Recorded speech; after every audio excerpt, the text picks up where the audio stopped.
Hello student, today I have brought a video on the topic Newton's inverse circular law.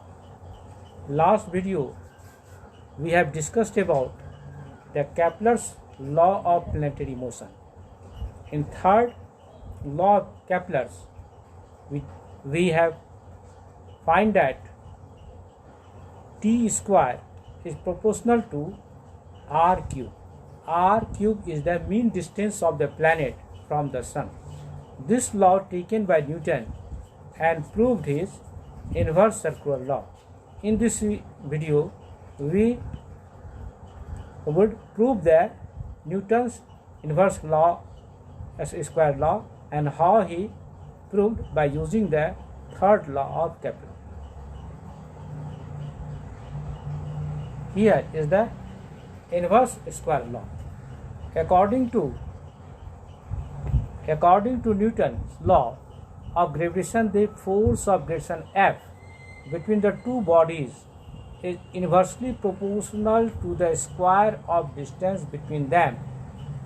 This statement is called, that is, given by F is inversely proportional to 1 by R square.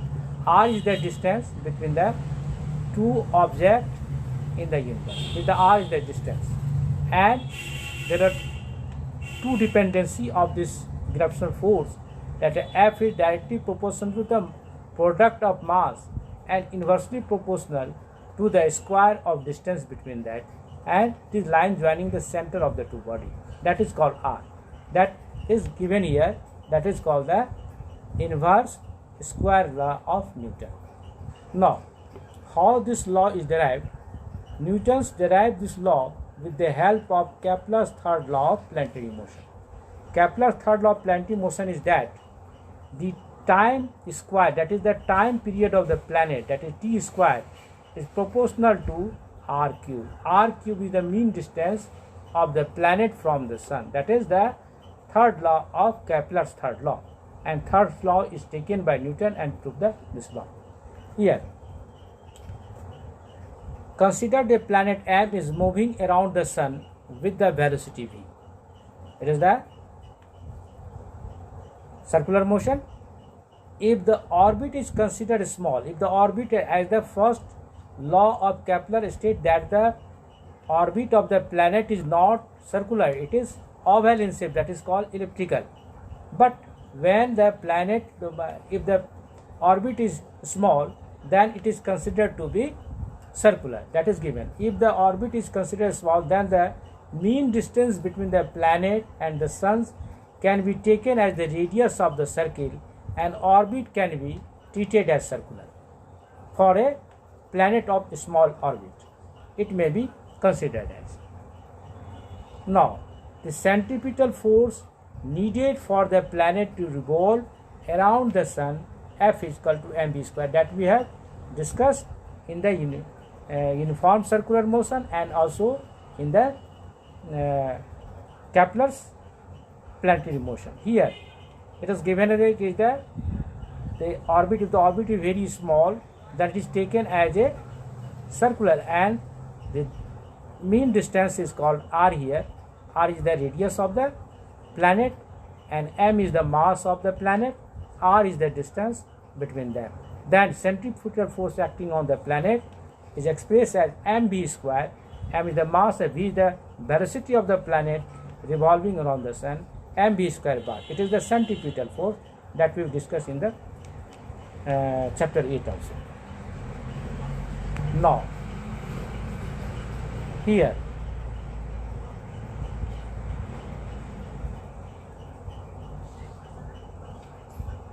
if T is the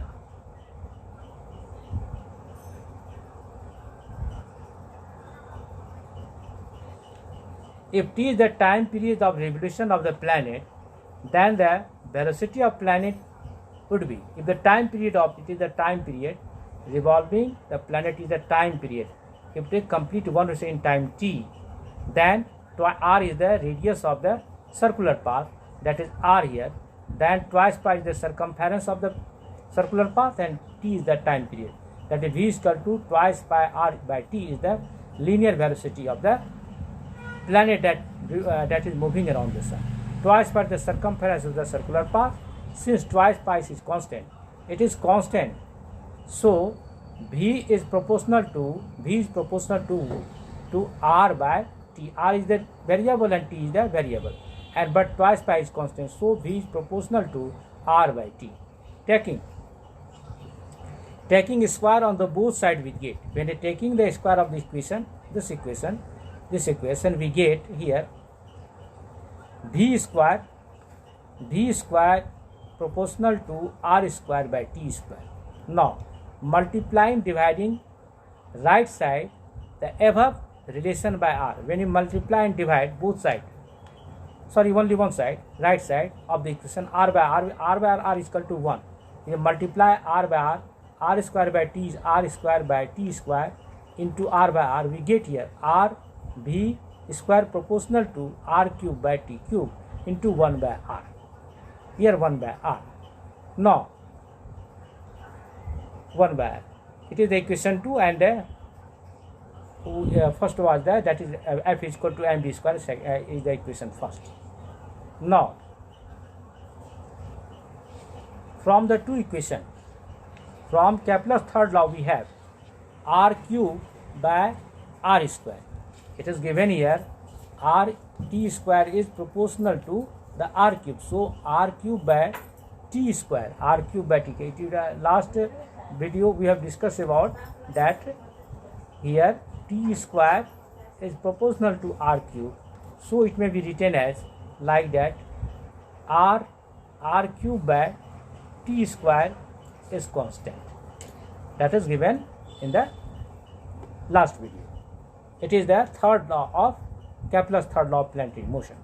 Now, therefore, we get V square proportional to, we get V square proportional to 1 by R. Now, in the last slide, it is given here like that. Here, it is R cube by R square is the constant here. R cube by R square is constant. So if you eliminated the constant, then V square is proportional to 1 by R. 1 by R. Now, so we get here V square proportional to 1 by R. From equation 1 and 2 we get F is proportional to 1 by R into R, or F is proportional to 1 by R. That is the inverse square law of Newton's. It means that the gravitational force between the sun and the planet is inversely proportional to square of distance between them. Thus it was the Kepler's third law of planetary motion which gave an idea to Newton to formulate the universal law of gravitation. That is the objective of the video, how the Newton taken the Kepler's third law and proved his universal law of gravitation. Okay, student, now we discuss about next topic about the gravitation. Okay, thank you.